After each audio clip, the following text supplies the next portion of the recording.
और पीएम मोदी फिर से दुनिया के सबसे लोकप्रिय नेता। मोदी की 76% ग्लोबल लीडर अप्रूवल रेटिंग है। मेक्सिको के राष्ट्रपति लोपेज दूसरे नंबर पर हैं, ब्राजील के राष्ट्रपति तीसरे नंबर पर है, लेकिन नंबर 1 पर है भारत के प्रधानमंत्री Narendra Modi.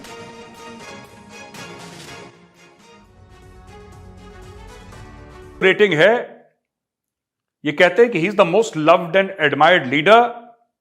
Global leader approval, ये ग्लोबल लीडर अप्रूवल आया मॉर्निंग कंसल्ट। मॉर्निंग कंसल्ट एक यूएस बेस्ड ऑर्गेनाइजेशन है जो हर समय ये रैंकिंग देती है, बड़ी क्रेडिबल है। ये वही यूएस की रेटिंग है। ये साहब ये मॉर्निंग कंसल्ट का है। खालिस्तानियों, मजा आया तुम्हें? और तुम्हारे पाकिस्तानी जो बाप हैं उनको मजा आया? और दो गाली। 2024 में मोदी जीतेगा, फिर और देना गाली, फिर अपने बच्चों को भी यही बोलना, ठीक है? कोई फर्क नहीं पड़ता। तुम अपनी जिंदगी बर्बाद कर लो, भारत वैसे ही तरक्की करता रहेगा और तुम जैसे गद्दारों को, ठीक है, you are not welcome in India. तुम वहीं पे जाके सड़ो और हमारे एम्बेसीज और हाई कमीशन के सामने ताली पीटो, ठीक है ना? तुम्हारी यही औकात है। आखिरी में फिर एक बात कहना चाहता हूं, जो हमारे हिंदू भाई बहन है, ये जो खालिस्तानी हैं, ये कीड़े मकोड़े जो खालिस्तानी हैं, ये हिंदुओं और सिखों में भेदभाव करते हैं, ठीक है? ये भड़का रहे हैं और ये जानबूझ के मंदिरों पर अटैक कर रहे हैं, क्योंकि इनकी औकात ही यही है, इनकी औकात ही यही है। दुनिया भर के वयस्कों के बीच सबसे ज्यादा रेटिंग मिली है। उन्हें 76% लोगों ने सबसे लोकप्रिय नेता माना है। इस सूची में दूसरा स्थान मैक्सिको के राष्ट्रपति लोपेज ओब्रेडोर को मिला है, जिन्हें 61% अप्रूवल रेटिंग मिली है। तीसरे स्थान पर ब्राजील के राष्ट्रपति लूला डी सिल्वा है। उन्हें 49% लोगों ने दुनिया का लोकप्रिय नेता माना है। ऑस्ट्रेलिया के प्रधानमंत्री एंथनी अल्बनीज को 48% और इटली के प्रधानमंत्री जॉर्जिया मेलोनी को 42% अप्रूवल रेटिंग मिली। अमेरिका के राष्ट्रपति जो बाइडेन और ब्रिटेन के पीएम ऋषि सुनक दुनिया के सबसे लोकप्रिय नेताओं के टॉप 5 लिस्ट से बाहर हैं। बाइडेन को 40% और सुनक को 27% अप्रूवल रेटिंग मिली, जो पीएम मोदी से काफी कम है। ग्लोबल नेताओं की लोकप्रियता का यह आंकड़ा 6 से 7 सितंबर के बीच इकट्ठा किया गया है। इसी बीच भारत में G20 शिखर सम्मेलन का आयोजन हुआ था और दुनिया भर के नेता दिल्ली में मौजूद थे। जय हिंद दोस्तों, मैं हूं मेजर गौरव आर्य और आप देख रहे हैं चाणक्य डायलॉग्स। इस वीडियो को लाइक करिए, हमारे चैनल को सब्सक्राइब करिए और बेल आइकन दबाना बिल्कुल मत भूलिएगा। दोस्तों, पाकिस्तान से प्यार की ठंडी ठंडी हवाएं आ रही हैं। अब क्यों आ रही हैं यह भी मैं आपको बता दूं। और ये हवाएं कैसे आ रही हैं? पाकिस्तान के सोशल मीडिया से आ रही हैं, पाकिस्तान के मेन स्ट्रीम मीडिया से आ रही हैं, पाकिस्तान के कुछ खास यूट्यूबर्स हैं उनसे आ रही है, पाकिस्तान में कुछ ओपिनियन मेकर्स हैं, कुछ इन्फ्लुएंसर्स हैं, वहां से आ रही है। कुछ लोग तो डायरेक्टली अमन और शांति की बात कर रहे हैं, लेकिन कुछ लोग इनडायरेक्टली यानी कि नाक ऐसे पकड़ रहे हैं। कुछ नाक ऐसे पकड़ रहे हैं, कुछ नाक ऐसे पकड़ रहे हैं। और वो लोग जो नाक टेढ़ी पकड़ रहे हो, क्या कर, यार भारत से ट्रेड हो जाती तो ठीक रहता, आखिर हम नेबर हैं, आखिर हम पड़ोसी हैं, अपने पड़ोसियों को तो हम बदल नहीं सकते। पाकिस्तानियों का बहुत पुराना डायलॉग है, ठीक है? गजवाए हिंद के बाद नंबर 1 पे गजवाए हिंद है, नंबर 2 हम अपने पड़ोसी नहीं बदल सकते, ठीक है? ये जो दोगलापन हो रहा है, अच्छा, जो कुछ यूट्यूबर्स हैं जो जाते हैं, वो सच्चे मन से, उनके मन में मैल नहीं है, वो सचमुच चाहते हैं कि भारत और पाकिस्तान का कुछ अच्छा हो जाए, ठीक है? तो उनको मैं ये बात नहीं कह रहा, मैं कह रहा हूं उन लोगों से, उन खास लोगों से जो कि बहुत खतरनाक हैं। क्यों खतरनाक है? क्योंकि ये दोगले हैं। अब मैं आपको बताता हूं, मैं इनको एक्सपोज करता हूं। दोस्तों, हुआ ये है, जो इंडिया की बात की है रऊफ क्लासरा ने, आप उनसे एग्री करते हैं कि उनके प्राइम मिनिस्टर का भाईजान सॉलिड प्राइम मिनिस्टर हैं भाईजान? ये ऐसा उनकी पॉलिसी भाईजान देख लें, कोई ड्रामेबाजी चल रही है उनकी, कोई मजाक बन रहे हैं दुनिया में। इधर रोज मजाक बना हुआ जी, आज इमरान खान, कल जी नवाज शरीफ, कभी मरियम नवाज।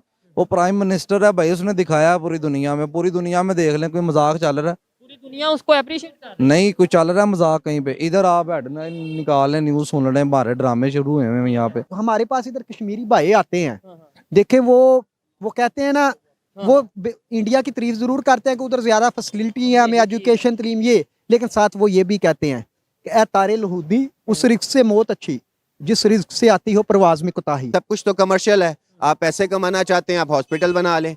आप पैसे कमाना चाहते हैं, आप स्कूल बना लें। आप पैसे कमाना चाहते हैं, आप यूट्यूब चैनल बना लें। आप पैसे कमाना चाहते हैं, आप मीडिया हाउस खोल लें, तो सब कुछ तो कमर्शियल हो रहा है, पैसे लेकिन कमाने का काम हो रहा है। यहाँ पे कौन सा कह रहे हैं कोई कि पैसों के साथ साथ हम खिदमत खल्क भी करें, नहीं, कुछ तो इसमें- मुआशरे में पॉजिटिव चीज भी लेकर आए। यार देखे ना, अगर हॉस्पिटल बना ले, पैसे भी कमाएं, साथ इंसानियत की खिदमत करें, यूट्यूब चैनल बना ले, पैसे भी कमाएं, साथ सच भी बोले, तो इंसान- दो चीजें, दो फायदे हो जाएंगे। स्कूल बनाए, साथ पैसे कमाएं और साथ लोगों को एजुकेशन दें, अच्छी एजुकेशन, तो ये तो डबल फायदा। हमारे जो बावजूदा है इंडिया से माइग्रेट कर रहे हैं, बाद हमारा बहुत से लोग हैं जो इंडिया है, कहाँ इंडिया कहाँ से आए? हम ये दे जिला कांगड़ था और तहसील नदौन था। और नाम आपको पता ना है? वो हमारी दादी जो थी ना, हमें बच्चे छोटे छोटे उनको बड़ा शौक होता था जाने का, ओए होए होए। लेकिन वो हम उनको लाइक ही नहीं करते थे, इन लोगों ने मजबूर किया हम उनकी तारीफ करें। उनकी सीधी तारीफ करने पे इन्होंने मजबूर। इन्होंने किया ना, करें कोई ऐसा काम जरा। हाँ, हम पोस्टें लगा लगा थक जाए स्टेटरों पे, ठीक हो गया, कोई WhatsApp अच्छा काम करे, करन। यही बंदे बात है। मारिए, जमान पार्क अग लगी है, कोयले मार रहे ने, इट्टा मार रहे ने, बत्ती आ नहीं रही है, मीह पै जाए गटर बंद हो जाते ने ते हैं, घ्यो ਲੱਭ नहीं रहा, आटा ਲੱਭ नहीं रहा, पानी भरन चले जाओ फिल्टर ते 4 बोतल लगियां, पानी एडा एडा आ रहा है, ਸਕੂਲ ਖੁੱਲਣ ਦੇ ਨਹੀਂ ਨੇ, ਰਾਹ ਖੁੱਲਦੇ ਨਹੀਂ ਪਏ, ਪੈਟਰੋਲ ਮਹਿੰਗਾ ਹੋਈ ਜਾ ਰਿਹਾ ਹੈ, ਕਿਹਦੀ ਇੱਜ਼ਤ ਕਰੀਏ ਦੱਸੋ। मैं ये नहीं कहता कश्मीर हमें दे दें, लेकिन जब तक मसला कश्मीर सॉल्व ना हुआ, जो कश्मीर के पीपल ऑफ कश्मीर, ना वो क्या चाहते हैं? ना मोदी, ना इमरान खान, ना पाकिस्तान, ना इंडिया, ये फ्रीक जरूर है, लेकिन कश्मीर का फैसला पीपल ऑफ कश्मीरियों के लोगों ने करना है, जो कि अक़वाम मुत्तहिदा भी इस चीज़ में 2 करारदादें मंजूर कर चुकी हैं। इन मुल्कों की जो लिस्ट है वो टॉप लीडर्स की, उसमें से सर फहरिस्त नरेंद्र मोदी का नाम रखा गया है कि उन्होंने कहा कि जो अपनी कौम को लीड करने वाले दुनिया के पहले लीडर हैं। क्या समझते हैं आपके दुनिया में इतने बड़े बड़े लीडर्स भी हैं, तो नरेंद्र मोदी का नाम क्यों आया इस पे? उसमें वो यूजन सारा के एजेंट हैं। अच्छा, तो दूसरा ये कि उनकी पॉलिसी अपनी है मुल्क की, हमारे मुल्क की पॉलिसी लूट मार है बस। सर हम ये लोग- यहूद व नसारा का एजेंट क्या होता है, इसको जरा डिफाइन कीजिएगा। उन्होंने जो रिपोर्ट दी है बिल्कुल ही नहीं, सब कुछ चीज़ देख कर दी है। और ऐसे ही है, देखें अगर हम देखते हैं हमारे साथ, अगर हम उनका कंपेरिजन करते हैं तो वो मईशत के अंदर भी हमारे से आगे हैं, इसी तरह वो तालीम के अंदर भी हमारे से आगे हैं। हालांकि अगर हकीकत देखी जाए तो उनके मुल्क के अंदर हमारे से कई गुना ज़्यादा आबादी है, उसके बावजूद भी देखें आज वो इतनी तरक्की कर रहे हैं कि आज वो हमारे से आगे हो चुके हैं। लेकिन अगर देखें तो निकले वो हमारे साथ ही उनका वजूद आया था, पाकिस्तान जब बने उसी वक्त उनकी वो आज़ादी मिली है उनको भी। लेकिन मसला क्या है, जो हकीकी बात है, उनको लीडर जो मिली है, क़यादत मिली है, वो सही मिली है, वो कौम के साथ थी। आपके पास जो मोबाइल है, टच मोबाइल नजर आ रहा है, इसके अंदर व्हाट्सएप चला रहे हैं? बिल्कुल चला रहा हूँ, व्हाट्सएप भी यहूदियों का ही है। बिल्कुल व्हाट्सएप फिर सबसे पहले तो इसका बैन करें। हर चीज का एक मकसद आप होता है। कैमरा यूज कर रहे हैं हम मोबाइल इसका का, अगर गलत इस्तेमाल करेंगे तो ये हमारे लिए गलत है। तो खाने पीने की चीजें कैसे छोड़े आप? भाई वो आप भी इतने पावरफुल बने भाई ना, अगर वो इस्लामिक सॉफ्टवेयर अपने सेक्टर बनाए, बनाने के लिए सॉफ्टवेयर अपने बनाए, छोड़ दे चलाने यहूदियों की। करें ना, हम पे जुल्म भी करें, सर, कर रहे हैं। सर जुल्म सितम कर रहे हैं, मैं तो कह रहा हूँ शुरुआत करें आप बिजनेस शुरुआत करें। आप उनसे बिजनेस कर रहे हैं। कैसे हो भाई? ठीक है, शुक्र है अल्लाह का। नाम आपका? मेरा नाम साकिब है, क्या करते हो? मैं ग्राफिक डिज़ाइनर हूँ। मैं माशाल्लाह ज़बरदस्त हो गया। बात करने का पर्पस ये कि एक अमेरिकन बेस्ड कंपनी है जो कि हर साल रैंकिंग निकालती है कि दुनिया के बेस्ट तरीन लीडर्स की रैंकिंग निकालती है, जिसके अंदर पूरी दुनिया के, अब बात करेंगे 200 से ज़्यादा कंट्रीज़ हैं, उन सब के लीडर्स को ये जो उनसे एजेंसी की भापती है, भापने के बाद उस पर रैंकिंग निकालती है कि उस रैंकिंग के मुताबिक अभी जो रैंकिंग निकाली है उसमें नरेंद्र मोदी को कहा है कि दुनिया के बेस्ट तरीन leader, the best leader of the world का खिताब दिया है नरेंद्र मोदी को। क्या कहना चाहेंगे? दुनिया के बड़ी बड़ी कंट्रीज़ हैं, उनको भी तो दे सकती थी, तो नरेंद्र मोदी को ही क्यों टॉप लिस्ट पर रखा? बेसिकली वो ये कर रहा है कि आजकल जो ना एडवांस टेक्नोलॉजी की तरफ जा रहा है, वो इंडिया जा रहा है। और उसमें ये है कि उसने लास्ट टाइम, आपको पता होगा कि उसने लास्ट टाइम जो खला में अपना भेजा है कि चांद में देखे कि पानी है कि नहीं है, उसके मिशन के लिए उसने भेजा है। फिर उसके बाद वो और भी टेक्नोलॉजी की तरफ वो कन्वर्ट हो रहा है। जैसे कि आपको पता है कि लास्ट टाइम एप्पल का जो है, एप्पल भी उधर असेंबल वगैरह अब उधर चाइना से अब कन्वर्ट उधर बन रहा है उसका। और बहुत बड़ी कंपनी आईटी में दुनिया को लीड कर रहे हैं, वो मेड इन इंडिया बना दिया उस बंदे ने आते साथ ही। बेसिकली आपको कह रहा हूँ कि जो नरेंद्र मोदी है ना, वो ज़्यादातर टेक्नोलॉजी की तरफ, इंडिया में जितने भी पॉपुलेशन है ना, एक तो वो पढ़ी लिखी है सारी, और दूसरे नंबर पे ये है कि उनके पास आईटी में, उसके बाद बिजनेस में जो भी है ना, उसके पास बहुत बड़ी स्किल्स है उनके पास। आने वाले कुछ टाइम में मेरे ख्याल में मे बी कि चाइना को वो छोड़ जाए पीछे। अच्छा, इंडिया बीट कर देगा चाइना को? इंडिया बीट कर देगा चाइना को। क्या हमारे लीडर्स में इतनी क्वालिटी नहीं है जितनी नरेंद्र मोदी अकेले में है? पूरी दुनिया के लीडर्स को बीट कर दिया उस बंदे ने यार। वो बेसिकली सीन ही है कि हमारे जो आपस में ना इख्तलाफात नहीं, यानी कि आपस में बन नहीं रही। अगर कोई हमारे सारे लीडरों से तगड़ा बंदा वो तगड़ा बंदा है। बेसिकली वो ये है कि उसने, आपको पता है कि हमारे जो सियासतदान हैं उनका आपस में किसी का भी कहते हैं ना आपस में बनाव नहीं आ रहा, उसकी वजह से कि कहते हैं ना कि जब एक घर में आपस में जो कहते हैं ना कि बचाव हो जाए ना, एक मछली ख़राब हो वो पूरे तालाब को ख़राब कर देती है। इसकी वजह से फिर हमारा जो है ना वो तरक्की नहीं हमारी हो रही है, हम लोग आगे की तरफ जा ही नहीं रहे। अच्छा, कैसे देखते हो यही सिनेरियोस अगर चलते रहे, अगर इंडिया को डे बाय डे को इस तरह की रैंकिंग मिलती जा रही है? अभी ऋषि सनक के बाद उनके जो बीबीसी का जो चेयरमैन है वो भी इंडियन बन गया। उसके अलावा अगर मैं बात करूं वर्ल्ड की टॉप जितनी भी कंपनीज है, अमेरिकन बेस्ड कंपनी है, सबको इंडियंस लीड कर रहे हैं।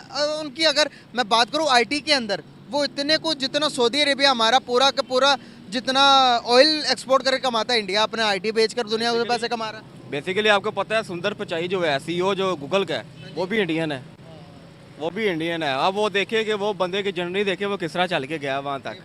वर्ल्ड बैंक का CEO भी इंडियन है, वो भी इंडियन ही है। और इसके अलावा अगर आप देखा जाए कि पूरी क्रिकेट टीम को जो है BBC ये जय शाह ये लीड कर रहा है सारी टीम को। इस तरह ही है, बस यही है कि कहते ना जब तक एक घर में मामला ठीक नहीं होंगे तब तक ये नहीं निज़ाम चल सकता हमारा। दुख होता है कि एक ही टाइम पे सफ़र शुरू किया, आज नरेंद्र मोदी को दुनिया के टॉप रैंकिंग पर रखा जा रहा है और दूसरी तरफ हमसे कोई मुंह लगाता ही नहीं, हमसे कोई बात नहीं करना चाहता, तो दुख होता कहीं ना कहीं। ज़ाहिर बात है, ये दुख की बात है। मैं आपको बता रहा हूँ कि अब ये देख ले कि हमारा जो पासपोर्ट है उसकी वैल्यू नहीं है दुनिया में, कहीं भी चल जाए। सऊदी दुबई में देख लें उन्होंने बैन कर दिया पकड़ के। इसकी वजह क्या है, यहाँ से लोग जाते हैं वहाँ पे जाके मांगना शुरू कर देते हैं, और मांगने की वजह से हमारा जो है वो रेपुटेशन है जो हमारी सारी ख़राब हो गई है। यार सऊदिया ने भी हम पे बैन लगा दिया, वो आपके सामने है कि गल्फ में जितना भी है जाके मांगते हैं, और मांगने की वजह से उन्होंने पकड़ लिया, पकड़ने के बाद उन्होंने बैन लगा दिया। अब इंडियंस पे नहीं लगाया, इंडियन पे नहीं बैन लगा, बांग्लादेश और पाकिस्तान के ऊपर बैन लगा हुआ है वहाँ पे जाने के लिए। सर इंडियंस की क्यों इतनी वैल्यू? कभी विजिट किया कोई दूसरी कंट्री बाहर? मैं लास्ट टाइम रिसेंटली अभी दुबई से आया हूँ मैं भी। कितना टाइम गुजार के आए हो? मैं तकरीबन 6 मंथ गुजार के आया हूँ वहाँ पे। तो क्या आपने सिनेरियोस देखा, पाकिस्तानी की रिस्पेक्ट देखी या इंडियंस की देखी? काम किसने ज़्यादा संभाला हुआ, कौन ज़्यादा मतलब कि ईमानदार समझा जाता वहाँ पर? रिस्पेक्ट किस कौम की ज़्यादा, पाकिस्तानियों की या फिर इंडियंस की? सबसे ज़्यादा जो है ना वहाँ पे जो बिजनेस है वो इंडियन का है। गोल्ड दुबई के अंदर अगर गोल्ड में देखे तो सबसे ज़्यादा बिजनेस इंडिया का है वहाँ पे। और इसके अलावा अगर टॉप कंपनी में देखे जाए वहाँ पे सारे इंडियन लीड कर रहे हैं उसको। उसकी मैं आपको वही वजह बता रहा हूँ कि हमारा आपस में ना वो बन नहीं रही है लोगों की। पाकिस्तान में आउट ऑफ कंट्री में सारा यही एक ही सिलसिला चल रहा है इसका। इसकी वजह यहाँ तक कि जब तक हमारे एक हुक्मरान नहीं ठीक होगा, एक बंदा प्रोफेशनल बंदा नहीं आगे बैठेगा, तब तक हमारा कुछ नहीं बन सकता। कैसे देखते हो इन सारी चीज़ों को? जब आप पाकिस्तान वापस आए, जब पाकिस्तान से आप वहाँ पर गए, तो दिल में ये बातें थी कि यहाँ से जो सुनकर जाते हो कि भाई पाकिस्तानियों की बड़ी इज्जत है हर जगह पर, दुबई में, मिडिल ईस्ट में हम पर वो फ़ख्र करते हैं पाकिस्तानी आ गए हैं, तो इस तरह के सिनेरियो जब आपने यहाँ से सुनकर गए, वहाँ पर जब अपनी रिस्पेक्ट देखी तो क्या गुजरी दिल पे? मैंने आपको वही बताया कि मैं लास्ट टाइम जब वहाँ पे था ना, तो सिलसिला ये हुआ कि किसी भी जगह पर अगर कोई आदमी पाकिस्तानी जा रहा है ना, पहले नंबर पे ये है तो वो उनको तो घुसने नहीं देते, क्योंकि इंडियन जो है ना मलबारी लोग जो है वो एक दूसरे को बड़ा सपोर्ट करता है। हमारे जो पाकिस्तानी वो एक दूसरे की टांगें खींचते हैं कि यार ये कहीं आगे ना निकल जाए कहीं। जैसे फॉर एग्जांपल मैंने आपको बताया कि हमारे होम में देख ले, हमारे हुक्मरान में एक दूसरे को खींच रहे कि ये ना कहीं आगे निकल जाए, ये ना कहीं आगे निकल जाए। यही जो सिलसिला ये बाहर भी यही हो रहा है, हर कंट्री में हो रहा है, दुबई में नहीं हो रहा, हर कंट्री में हो रहा है। बस वही आपको बताया कि जब तक ये इनका आपस में इंडियन सपोर्ट करते हैं एक दूसरे को? इंडियन बहुत ज़्यादा सपोर्ट करते हैं एक दूसरे को। यार एक चीज़ नहीं समझ में आती, हम कहते हैं कि हम मुसलमान हैं, मुस्लिम उम्मा, हम बहुत अच्छे हैं, तो क्या एक मुसलमान दूसरे मुसलमान की टांग खिंचाई करता है? बेसिकली ये ज़्यादातर पाकिस्तानियों के अंदर ही है, क्योंकि हालात कुछ इस तरह के हमारे हो गए हैं कि लोग है ना जो यहाँ से भागने की कोशिश कर रहे हैं कि हम भाग जाएं, बस कहीं ना कहीं जाके सेटल हो जाए। वो जहाँ पे अगर जाकर कोई सेटल होता है वो एक दूसरे को खींचना शुरू कर देता है। वो कहता है कि ये ना आगे निकल जाए, कि ये ना आगे निकल जाए। मिसाल आपको वही बता दें कि हमारे हुक्मरान को देख ले, अगर एक लीडर एक अच्छे तरीके से काम करता है उसको फ़ौरन पकड़ लेते जाके। कैसे आप लोगों ने देखी भाई पूरी दुनिया, मतलब कि दुबई पूरी घूम के आए हैं, तो अपनी आप बीते बता रहे हैं कि वहाँ पर पाकिस्तानी क्या करते हैं और इंडियंस क्या करते हैं। इन्होंने बात की कि जो नरेंद्र मोदी को वर्ल्ड के टॉप रैंकिंग पर रखा गया, ग्लोबल लीडर कहा गया जिसे, तो क्या कहेंगे कि भाई की जो राय आपसे इनसे मुतफिक करते हैं या नहीं करते? किसी और की तरफ चलते उनकी भी राय लेते हैं। आइए मेरे साथ, बहुत अच्छा लगा यार, thank you. I guess he's a right prime minister at the right time. क्योंकि जो सर्कमस्टांस है right now, China as a global power emerge हो रहा है और यूएस चाइना को इनकाउंटर करने के लिए ऑब्वियसली इंडिया को प्रमोट करे कि वो एज अ एलाय बन जाए यूएस के साथ, ताकि चाइना की जो डोमिनेंस है ग्लोबल लेवल पे वो कम हो सके। सो इंडिया को अभी 100 खून माफ़ हुए हैं राइट नाउ। वो फेमस है, उससे ज़्यादा हमारे इमरान खान साहब हैं और मैं ये कहूँगी कि अगर हमारा कंट्री आगे जा सकता है उसके लिए इमरान खान बहुत ज़रूरी। देखो सबसे बड़ा जो मसला होता है वो तो कम्युनिकेशन। अंग्रेज़ों से हम बात क्यों नहीं करते, हमें अंग्रेज़ी नहीं आती, हम कुछ पढ़े लिखे लोग हैं, हम कर सकते हैं। बेशक डिजर्व करते हैं मैम, क्योंकि अब हम तो उस लेवल पे नहीं है कि उनसे कोई सवाल कर सकें। बाकी आवाम ने अगर, बाकी दुनिया ने अगर उनको इतनी रेटिंग दी है तो वो बेहतर उनको लगा है तो ही रेटिंग दी है ना। जाहिर सी बात है, पूरी दुनिया ने देखा है नरेंद्र मोदी साहब को कि जिस तरह उन्होंने अपना दिन रात एक किया है अपने मुल्क की डेवलपमेंट के लिए, और इंडिया में जो डेवलपमेंट हुई है वो पूरी दुनिया देख रही है। तो उन्होंने अपनी इकॉनमी को थोड़ा ओपन कर दिया, ठीक है, जो प्राइवेटाइजेशन की है, डिस्पाइट द फैक्ट कि दुनिया कैसी रन करती है, उन्होंने अपने मुल्क के लिए जो उसको बेहतर लगा वो किया। हम उससे एग्री कर सकते हैं कि चलो ठीक है मुसलमानों के साथ ये हो रहा वो हो रहा है, बट जो एक आम बंदा है ना उसको सिर्फ अपने घर के अंदर बेसिक चीज़ें चाहिए होती हैं जो कि उसने प्रोवाइड की है। So that being said, I guess he is a good for his country right now. वक्त के साथ साथ उनकी पॉपुलैरिटी कितनी ज़्यादा बढ़ गई है, लेकिन अनफॉर्चुनेटली पाकिस्तान में अभी भी उन्हें नापसंद किया जाता है। पाकिस्तान में इसलिए नापसंद किया जाता है क्योंकि मे बी उसका अच्छे वाला इमेज हमारे सामने ही नहीं दिखाते। हमारी सियासतदान वो नहीं दिखाते कि भाई उनके जो आया था बाद में वो आगे बढ़ गया, वो दिखाते बस हम आए हैं, हमने ये जनाब ऑरेंज ट्रेन बना दी, रोड तोड़ दिया, फिर बना दिया, फिर तोड़ दिया, फिर बना दिया। मेरी बात सुनने के लिए धन्यवाद। कृपया ऐसी रोमांचक समाचार समीक्षाओं के लिए हमारे चैनल को लाइक, शेयर और सब्सक्राइब करें। और जैसे ही हम कोई नई वीडियो पोस्ट करें, अगली नोटिफिकेशन के लिए बेल आइकॉन दबाएं।